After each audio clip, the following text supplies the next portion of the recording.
Hello everyone and welcome.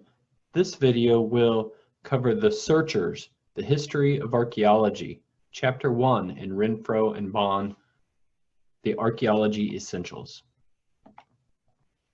The history of archaeology is often viewed through a series of great discoveries which occurred periodically throughout the 19th and 20th centuries, such as the discovery of the tomb of King Tut in Egypt and the reports of great adventures in the jungles of southern Mexico, and the findings of great lost Maya cities and temples. More recently, major finds in the Olduvai Gorge region by Lewis and Mary Leakey, which helped to illustrate and fill in some of the missing links in hominid evolution from the finding and discovery of fossil hominids in Olduvai Gorge in Tanzania. Archaeology is the study of the human past, both ancient past and more recent past. So long before there was a written account, archaeology focuses on the material culture to learn about the human past. Some of the important questions that led to the rise of archaeology was, how old is the earth? How long had the earth existed? And how and where did people come from originally? These involve questions of ideologies and differences in worldview, and often are in conflict with one another. It rose out of Western science, but also from the scholarship of early Christian theorists. So Archbishop Ussher in the 16th and 17th century actually used the resources that he had available to him, mainly the book of Genesis in the Bible, but also the work of Aristotle. And from this, he calculated the age of the earth dating to October 22nd, 4004 BC at around 6 p.m. He calculated this date as the beginning of planet Earth and life on it. These early scholars, using the religious texts and the literature available to them, emphasized the immutability of Earth and life on Earth. Immutability means unchanging, and so the concept of the fixity of species really dominated these early thinkers. The fixity of species and the immutability of the Earth really are centered on the idea that life and Earth was unchanging since the time of its original creation. The Age of Enlightenment really fostered the development of Western science, and archaeology is rooted in this process. It challenged the established doctrines of the early religious thinkers on key questions such as, who are we as humans, and where did we come from? The discovery of the New World by Christopher Columbus and the subsequent colonization of the Western Hemisphere by Europeans brought Europeans into contact with wide variety of different peoples, Native Americans and Africans and people from the Far East, which fundamentally began to challenge their notions of humanity. Often these contacts resulted in disastrous effects for the indigenous peoples of these areas through genocide and disease exchange or biological exchange, which eliminated in the Americas up to 90% of the indigenous populations. Nevertheless, it challenged the fundamental beliefs of Europeans and resulted in the questioning of their worldview, although this process unfolded over several hundred years. There are 5 key developments in the 16th and 18th century that fostered the Age of Enlightenment and the Scientific Revolution. Geology, paleontology, taxonomy, studies in demography, such as those by Thomas Malthus, and eventually evolutionary thought by evolutionary thinkers such as Charles Darwin and his grandfather Erasmus Darwin. During the Age of Enlightenment, as the colonial conquests occurred around the world, the wealthy back in Europe began to become fascinated with and intrigued by all of the discoveries that were being reported, and some of which were being brought back to Europe. Again, often with disastrous outcomes, as the noble classes developed what were called curiosity cabinets, or cabinets of curiosities. And in some instances, tragic instances, actual human beings such as Inuit or natives from Tierra del Fuego were brought back to Europe as part of these collections. They were works of intrigue and filled the libraries of palaces and estates and drew attention to different animals and unique cultural items from around the world. It's an unfortunate part of human history, but it also is the foundations of what is ultimately to develop into national museums. John Ray is credited with developing a method we know as taxonomy. And taxonomy is a very important function of the discipline of archaeology. It is in his 1691 book, The Wisdom of God, John Ray developed a systematic classification system, which is credited as the first scientific classification of species of plants and animals at the species level. This is based on physical appearance and outward appearance of these creatures. Followed, of course, by the work Carolus Linnaeus, who developed the Linnaean system of taxonomy, which is one of the founding bases of biology today.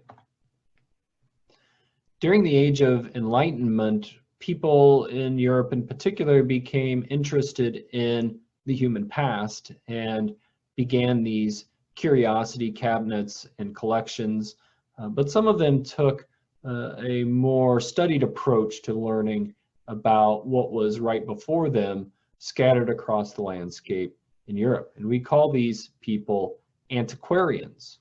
Antiquarians really are part of the root of the scientific discipline of archaeology, even though they were merely collectors and intrigued by the history around them. Europe obviously was dotted with a rich and deep cultural history, much of which was lost during the Dark Ages period after the fall of the Roman Empire. But you didn't have to go far in the UK to see relics of the ancient past.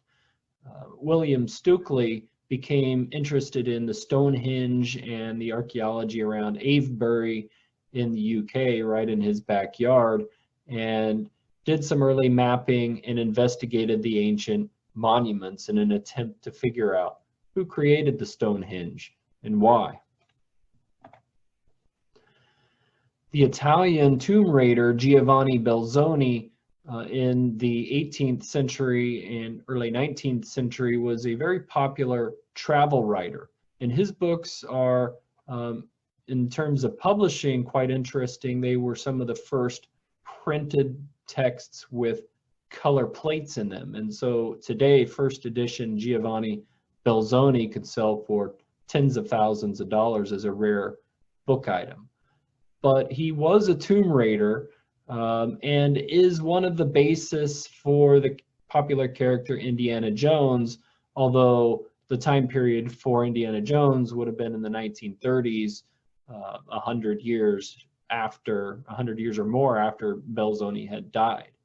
But Belzoni was a collector. He looted much of the prehistory of ancient Egypt, some of which his collections are still on display in major world museums such as the Louvre in Paris or the British Museum of Natural History in London.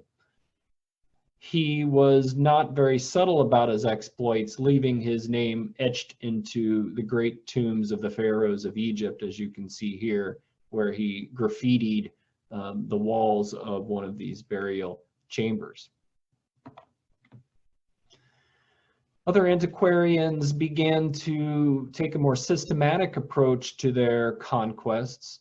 Heinrich von Schliemann used the Iliad, the ancient Greek text, as a guide to locate the city of Troy.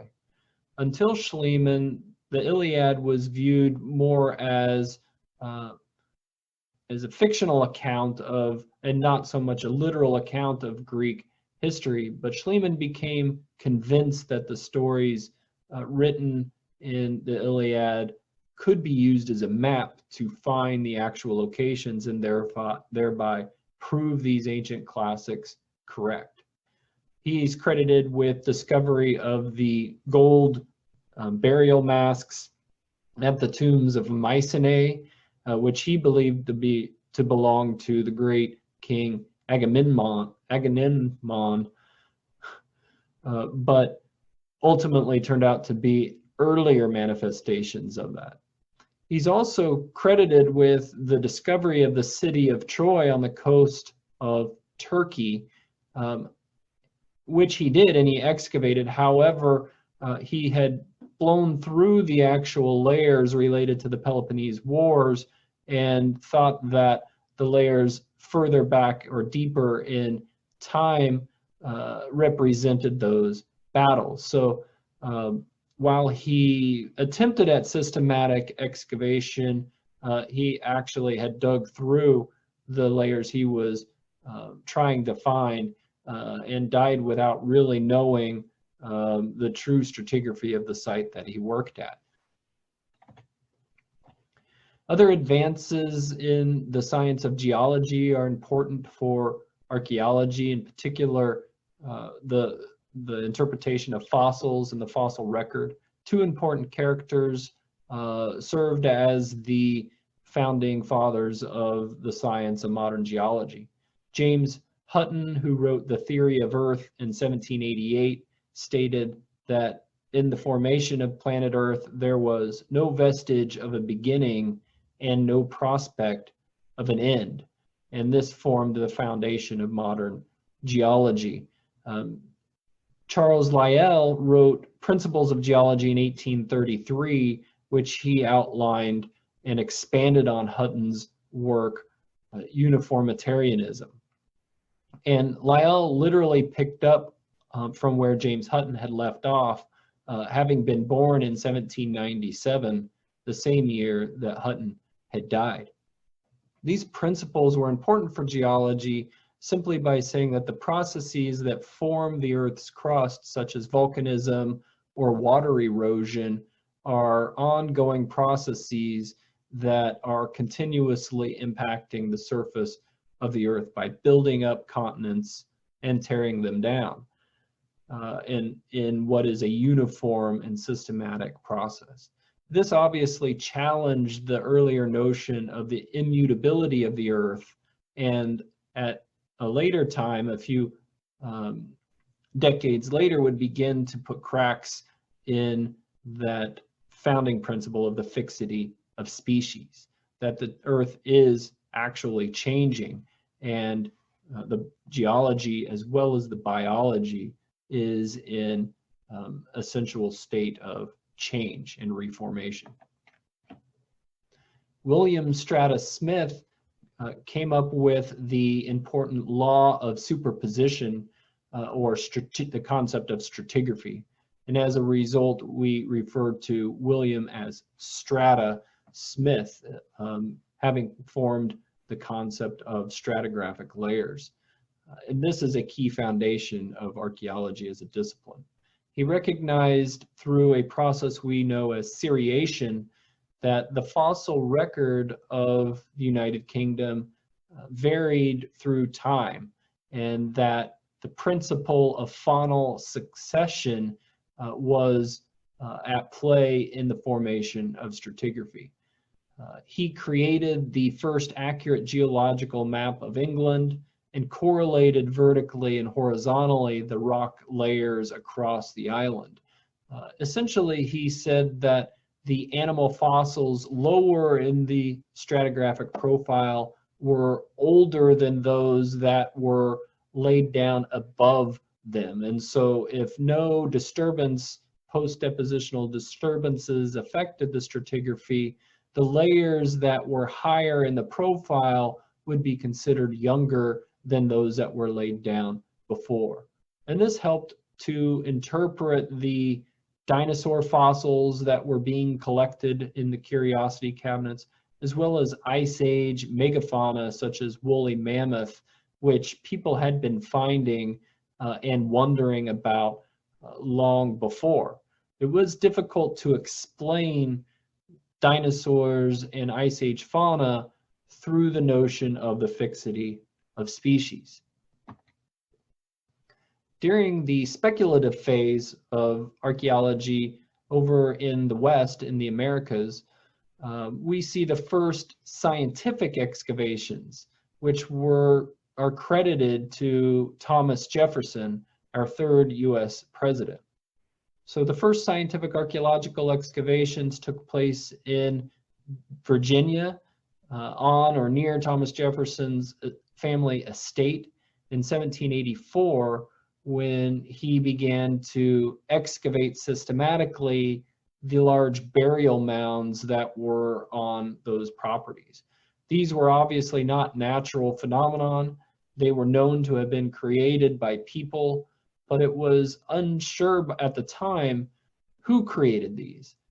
Because of the colonization of the Americas and the disruption and eradication of many Native American populations, the American colonists had a difficult time reconciling the fact that these mounds were constructed by Native Americans. So Thomas Jefferson carefully demonstrated that the mounds were actually built by the indigenous Native Americans on the continent, and that some hypotheses that they were built by other people were unfounded. Nevertheless, it still took around 100 years for archaeology in the Americas to widely adopt the notion that Thomas Jefferson had proposed. He did this by recognizing sediment layers or stratigraphy. So using the cutting edge notions developed by Hutton, Lyell, and Smith from the United Kingdom. And he applied a logical deduction approach to interpreting what he had found, meaning he had no assumptions about what he might find that would impact his interpretation of his discoveries. He used the evidence that he found in the ground to formulate his hypotheses. He later went on to write the Declaration of Independence and of course became the third US president. So the beginning of modern archaeology really comes out of these lines of thought. The search for the antiquity of humankind, the concept of biological evolution were all founding pillars of the discipline of archaeology. We want to talk now about classification and taxonomy, the three-age system which was then developed, ethnography and its role in the formation of archaeology, the discovery of unknown early civilizations throughout the 18th and 19th century, and then we want to talk about the 19th century North American pioneers in the discipline who were critical in the development of archaeological field methods and techniques.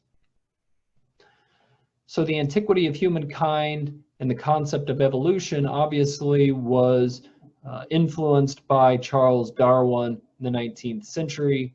when he published his grand theory on the origin of species in 1859, one of the three founding pillars of the modern discipline of biology. And this really had tremendous impact on sciences overall. It immediately became a bestseller in 1859. It was the second best-selling book in the world, second only to the Christian Holy Bible. The three-age system was developed by C.J. Thomson, who in 1816 became the director of the National Museum of Antiquities in Copenhagen, Denmark, where he was charged with the construction of one of the earliest public museums. That would be converting these great curiosity cabinets into state-owned houses of education and cultural heritage, open to the public. And in trying to come up with a good plan to design the new building, he thought there should be three wings to the museum, one of which would contain Stone Age artifacts, the other would contain Bronze Age artifacts, and the third would house all of the Iron Age artifacts. So whether intentional or a factor of architecture and layout, Thomson developed the three-age system of classification: Stone Age, Bronze Age, and Iron Age. The discovery of early civilizations sometimes or often coincided with further conquest by Europeans. The Napoleon campaign towards the very end of the 18th century conquered much of Europe and Northern Africa and brought Europeans in contact with great civilizations. So we couldn't really say these were discovered by Napoleon, because the local people obviously knew that the pyramids were there and these great temples existed, but it did bring back many new discoveries of archaeological importance, primarily the Rosetta Stone, which Napoleon took from Egypt and brought back to France. It is now in the British Museum of Natural History, but it was deciphered and allowed scholars to then eventually read the ancient hieroglyphics written by the Egyptians. So he brought these splendors of ancient Egypt back to the public as they were housed in these new early great museums or places of study of the human past. Frederick Catherwood illustrated the lost Mayan cities of the Yucatan Peninsula. His artwork is still fabulous and represents what these ancient cities and civilizations of Central America appeared like as European explorers expanded into these territories and encountered the overgrown temples buried deep in the forests of Central America. Again, another inspiration for the misleading character of Indiana Jones. In the 19th century, a series of North American pioneers helped build the discipline more as a science than a hobby or a pastime, and we see the rise of the professional archaeologist. Ephraim Squire, working with his partner Davis in the mid-19th century, surveyed much of Ohio and the Ohio River Valley, a large area, and their job was to map and classify all of these ancient mounds in this region, which were being destroyed by expansion of farming methods, of plowing, and the modification of the Earth's surface as a direct product of the doctrine of manifest destiny. White colonists expanded west, and as they took farmland, they cleared forests and destroyed these mounds, realizing that an important component of the North American continent was being destroyed. Squire was commissioned to map these mounds, and he published in 1848 Ancient Monuments of the Mississippi Valley, a text that is still in print.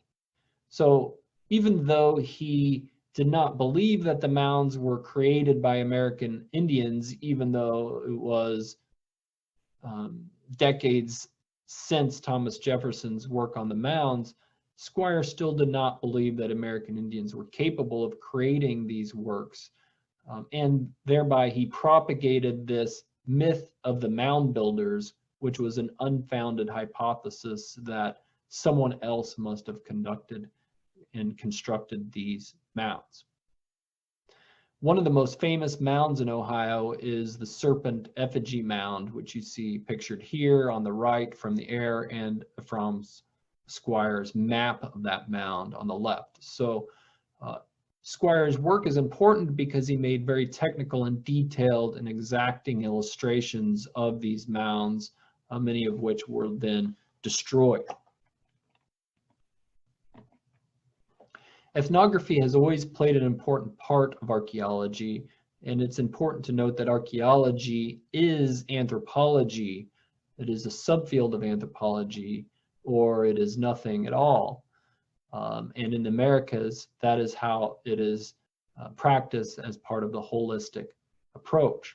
So study of traditional societies by early cultural ethnographers such as Bronslaw Malinowski, pictured here with the Trobriand Islanders, really did adopt the notion of recognition and appreciation of cultural differences in the style of Franz Boas, the father of American anthropology. They realized that ethnography contributed to the understanding of past cultures, and combined with evolutionary theory, really was an important component to understanding peoples and the evolution of human societies. And they were attempting to explain culture change. So this notion of ethnography was not uniquely American. Malinowski obviously was a British ethnographer. And so we see the development of the discipline both in the Americas as well as in Europe, in particular France and England, as they developed unique but very similar approaches to the discipline. And ethnography becomes important for archaeology because it helped to incorporate traditional and indigenous ways of life that existed in the modern world, and help them to understanding past cultures and societies from a period when nobody existed anymore and so could not be interviewed, meaning that the archaeologists must rely on the material culture of these groups without being able to interview them directly. So in the 19th century, John Wesley Powell combined ethnography with archaeology in what we might call ethnoarchaeology. He became the director of the Bureau of American Ethnology, part of the Smithsonian Institute, which was tasked with the documentation of languages and cultures, primarily Zuni and Hopi peoples of the American Southwest. Having spent a tremendous amount of time with indigenous peoples in this territory, John Wesley Powell became an advocate for the campaigner of native rights for the preservation of their languages and their cultures at a time when assimilation was the primary policy of the federal government. So he fought for indigenous rights and actually advocated for the reservation system for Native Americans, even though that was to become problematic for Native Americans. It didn't work out the way John Wesley Powell had intended. His ultimate goal was to set aside lands that Native Americans could keep and maintain for themselves, and not be completely eradicated through the process of colonization.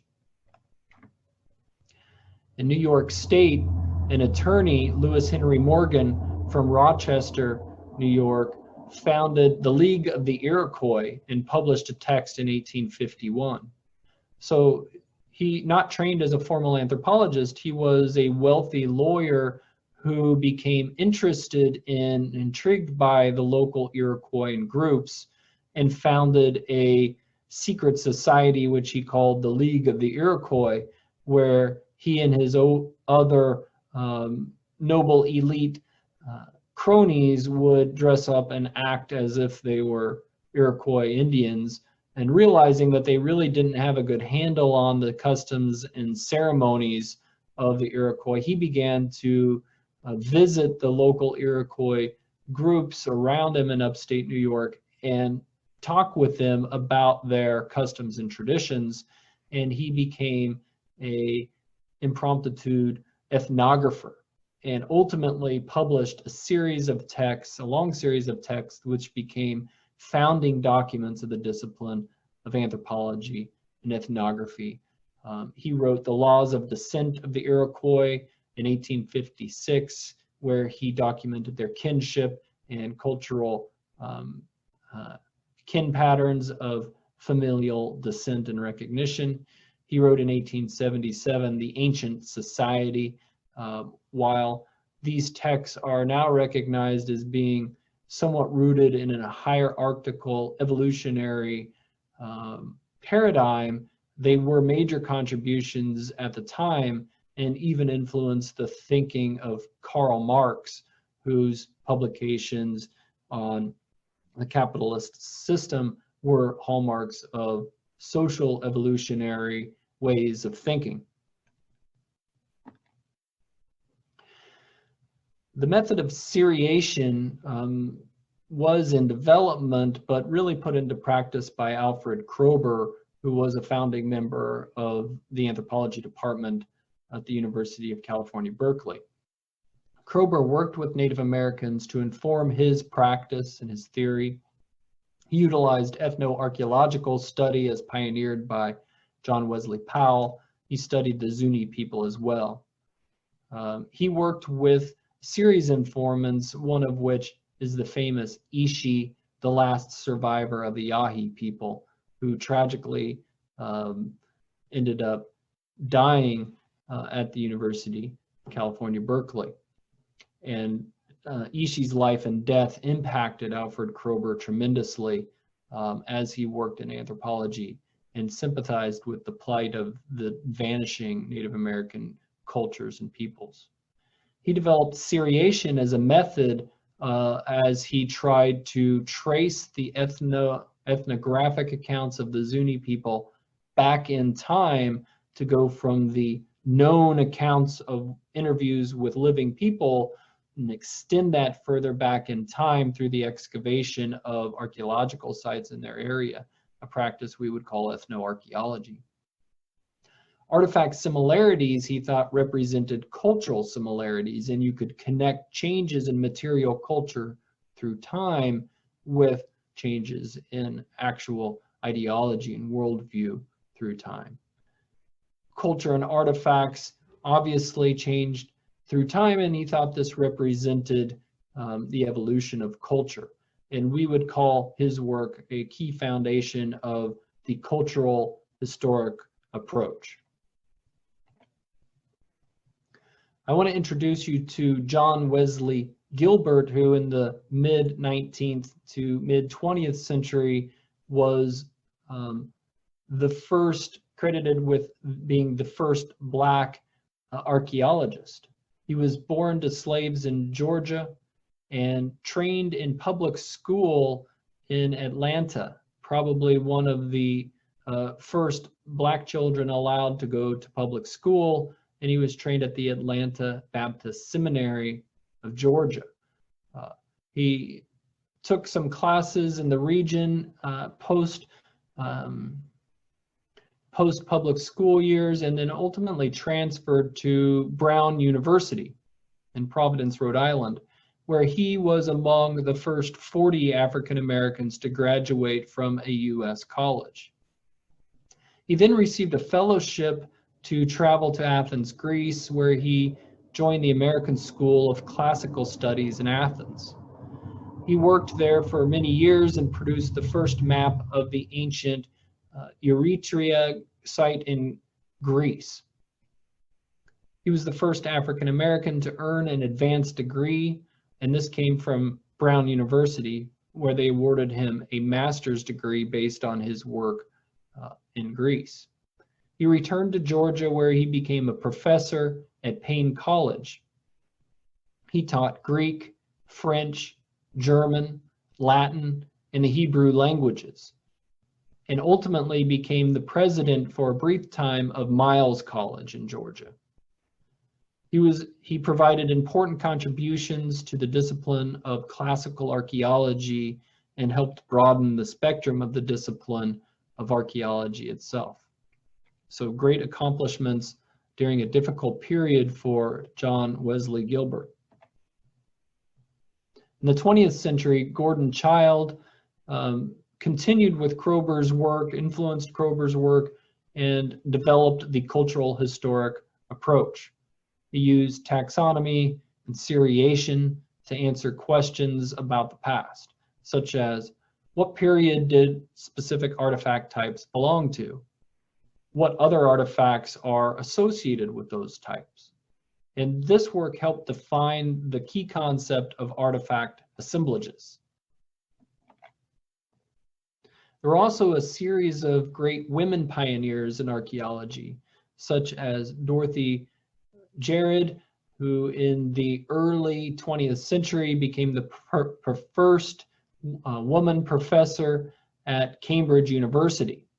She studied the Near East and helped to define the cultural horizons in Southwest Asia.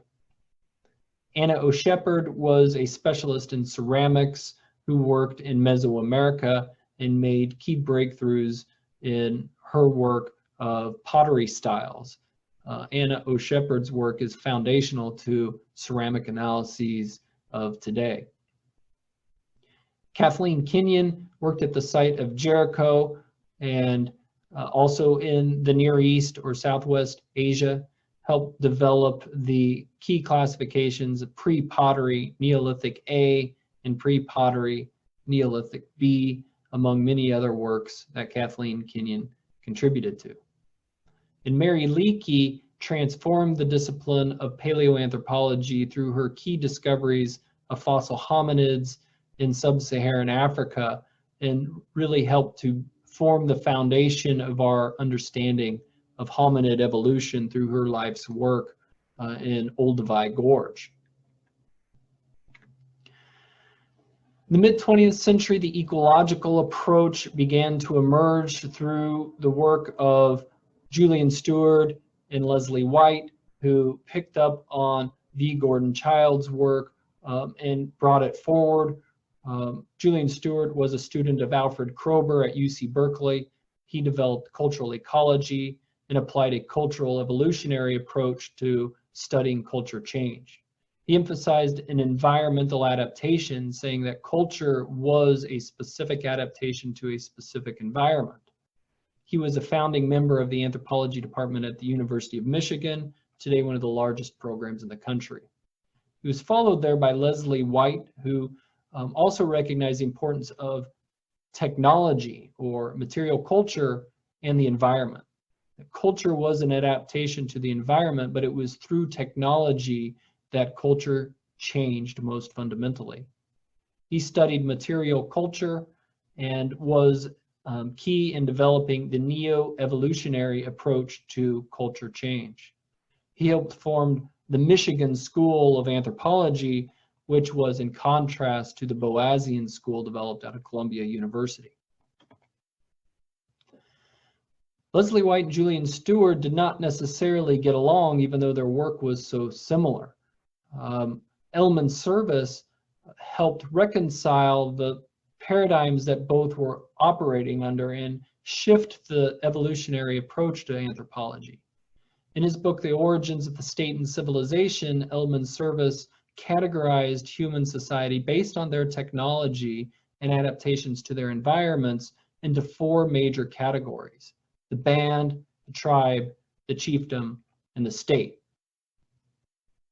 This is obviously a hierarchical classification scheme which studied human culture change more in an evolutionary approach and tended to place predominance on the higher levels of social evolution.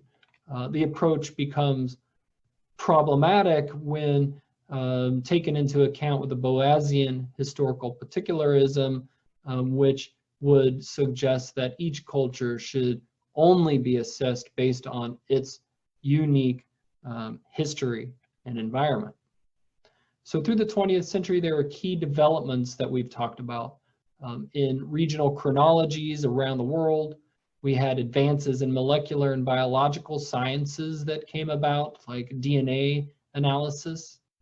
Radiocarbon dating was invented in 1949 and really helped forward archaeology as a science. The post-World War II development of ecological approaches by Leslie White, Julian Stewart, and Service gave us environmental approaches to the study of culture. There were increased specializations and collaborations, multidisciplinary approaches, and the application of V. Gordon Child's bold questioning of why things happened rather than how or when. So archaeology as a science really begins to take off. And Willard Libby develops the radiocarbon dating method in 1949, which provided a means for direct dating of any organic materials by counting back its molecular decay of carbon-14. The advances in DNA studies contributed to our knowledge and still remains a forefront of cutting-edge science. And these propel archaeology well into the scientific disciplines. So during this period, the new archaeology is developed by Louis Binford and later come to be known as processual archaeology, or a scientific approach. It brought new and renewed optimism to the discipline that archaeology could be a science, and really fostered explicit reasoning and encouraged the development of testable hypotheses through observation and data collection to foster an explanatory approach to the human past. So this was a turning point in archaeology, the birth of the new archaeology in the 1960s, the 1970s. Post-processual debate of the 1980s followed and continued through the 1990s, which really challenged the scientific approach to the discipline. A push to pluralize the past, to make it less male, white dominated, emerged, especially in the 1980s, beginning in the 1980s. The development of public archaeology based on national laws, and eventually indigenous archaeologists emerge, and the formation of where we are today, the approach of community archaeology, which tries to involve indigenous, traditional, and local people or descended communities in the exploration of the human past so that their voices become dominant and not that of the investigators. So some key concepts that we've talked about here today, especially for processual archaeology, the explanatory versus the descriptive approach. So the neo-evolutionary or scientific approaches, ecological approaches, versus the cultural historic approaches. Culture as a process versus cultural historic approach. Deductive versus inductive reasoning techniques in the discipline, and validation of hypotheses through testing versus the grand statements of authority based on privilege in terms of interpreting of human past. So optimism over pessimism would be one way to classify these changes. Quickly, we'll talk about the post-processual phases in the 1980s and 1990s, some important works by feminist archaeologists which pushed back on the male-dominated interpretations, in particular the language that was used in the writing of histories. We have important works by Whitney Battle Baptiste, Black Feminist Archaeology, and the essential book, What This All Means, the Feminist Archaeology at a Wahpeton Dakota village site in the Dakotas by Janet D. Spector, were important publications in pushing forward multiple voices, primarily those of women and of Black women in indigenous societies as well, against a white male-dominated scientific approach. The neo-Marxist approach that developed really tried to push back against Leslie White and Julian Stewart's Marxian approach. These were commitments to social awareness of the past and of archaeological knowledge. Post-positivists reject the systematic and generalizations of the scientific method.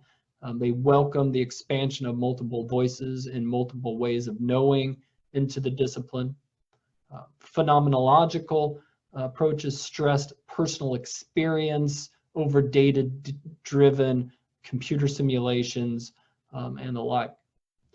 A hermeneutic approach as developed and touted by Ian Hodder at Stanford University, the interpretive view rejected the scientific generalizations and that no single correct interpretation was accountable for interpreting the human past. Multiple interpretations were equally valid, such as oral histories, traditional ecological knowledge, and different approaches to the interpretation of the past. Public archaeology really is the concept that the past belongs to all of humanity, should be shared with as many people as possible, in particular the communities in which these sites are discovered. The development of the economy and of the landscape, farming, road construction, building construction destroys the archaeological record, and it should be salvaged and shared with the community. So we have, through public archaeology, rescue or salvage archaeology and the development of cultural resource management, which accounts for up to 90% of the archaeology done in North America. Cultural resource management and public archaeology are founded on important laws. The first passed by Theodore Roosevelt, the Antiquities Act in 1906, which required a permit to impact or destroy an archaeological site on federal or tribal lands. And then the National Historic Preservation Act of 1966, which amplified and boosted the Antiquities Act and required federal funding for anything that would require a permit leading to the destruction of important cultural resources. Today we're in a place of pluralizing the past. We're advanced by those post-processualists and the feminist archaeological movements, where community archaeology is seen as the most important approach to conducting the discipline. There's an obligation to the descendant communities. We have an increase in push towards training of Native Americans as archaeologists, the implementation of tribal historic preservation specialists to oversee resources in their own regions, an increase in interest and number of African American archaeologists, the rejection of the androcentric thinking and language of the science of the 20th century, where words like man the hunter or man the tool maker, which are insensitive to the fact that 50% of humanity is female and not male. These kinds of pushes continue in the discipline to move us forward in the way of our approach to archaeology itself and the discipline.